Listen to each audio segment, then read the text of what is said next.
আজকে আমি আপনাদের সফলতার 15টি সূত্র কথা বলবো, যেগুলো আপনি আপনার জীবনে কাজে লাগাতে পারেন এবং যে অবস্থানে আছেন তার চেয়ে ভালো পর্যায়ে যেতে পারেন।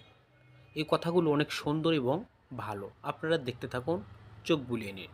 1 নাম্বার, আজ থেকে 5 বছর পর আপনি কোথায় যাবেন তা নির্ভর করবে এখন আপনি কী ধরনের বই পড়ছেন, কোন ধরনের মানুষের সাথে মেলামেশা করছেন সেটার উপর।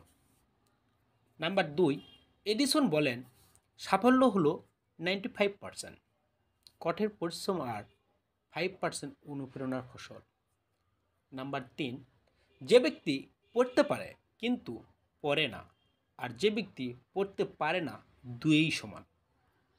নাম্বার 4, ফার্স্ট ইমপ্রেশন খুবই গুরুত্বপূর্ণ, কারণ কোনো কথা বলার আগেই একজনের সাথে সাক্ষাৎ হওয়ার 3 থেকে 5 সেকেন্ডের মধ্যেই তার সম্পর্কে একটা ধারণা হয়ে যায়।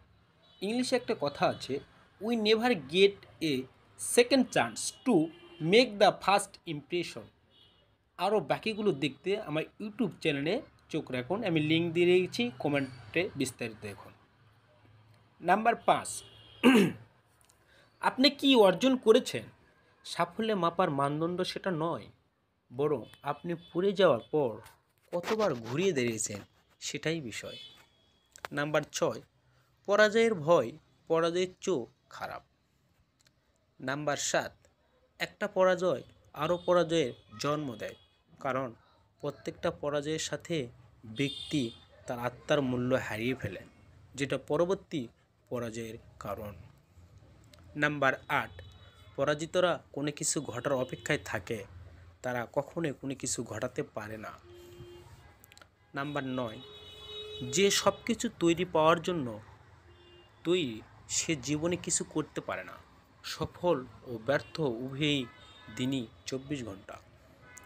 নাম্বার 10, একটা কথা মাথায় রাখবেন, নো মানে একেবারে না নয়। নো মানে হচ্ছে নেক্সট অপরচুনিটি, পরবর্তীতে আপনার সুযোগ থাকবে। 11, বাহ্যিক সাফল্য আচরণের উপর নির্ভর করে। যদি আপনি নিজেকে চরিত্রবান, সাহসী, সৎ বলে বিশ্বাস করেন, তাহলে এগুলো আপনার আচরণে প্রতিফলিত হবে।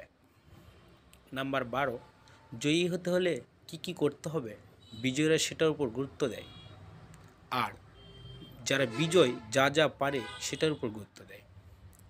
13, আপনি সবসময় যা করে এসেছেন এখনও যদি সেটাই করেন, তাহলে সবসময় যা পেয়েছেন এখনও তাই পাবেন। 14, সম্পর্ক তৈরি করা একটা প্রক্রিয়া, ঠিক একটা প্রক্রিয়া, কোনো ঘটনা নয়। আসলে সম্পর্ক তৈরি করা একটা প্রক্রিয়া, কিন্তু কোনো ঘটনা নয়, এটা বাস্তব। অবশ্যই যাদের ভালো লাগবে আমার চ্যানেলটাকে সাবস্ক্রাইব করবেন, লাইক করবেন, কমেন্ট করবেন, শেয়ার করে সকলকে জানিয়ে দেবেন। নাম্বার 15, আপনার ইচ্ছাশক্তি আপনার ভাগ্যকে নিয়ন্ত্রণ করবে। এটা রাইট, কথাটা মাথায় নেবেন। ভালো লাগলে অবশ্যই শেয়ার করবেন, অবশ্যই শেয়ার করবেন এবং লাইক করবেন, কমেন্ট করে জানাবেন। পরবর্তী কোনো গল্পে আপনাদের সঙ্গে দেখা হবে। আসলে সফলতা এমনি এমনি আসে না, এর জন্য অনেক কঠিন পরিশ্রম করতে হয়। এই লেখাগুলো যিনি করেছেন, সংগৃহীত যতদূর সম্ভব আমি জানি আয়মান সাদিক ভাই, আর যিনি এডিট করেছেন তিনি হচ্ছে হাবিবা। আসলে সকলকে অসংখ্য ধন্যবাদ। ঠিক আছে, ভালো থাকবেন, সুস্থ থাকবেন, খোদা হাফেজ।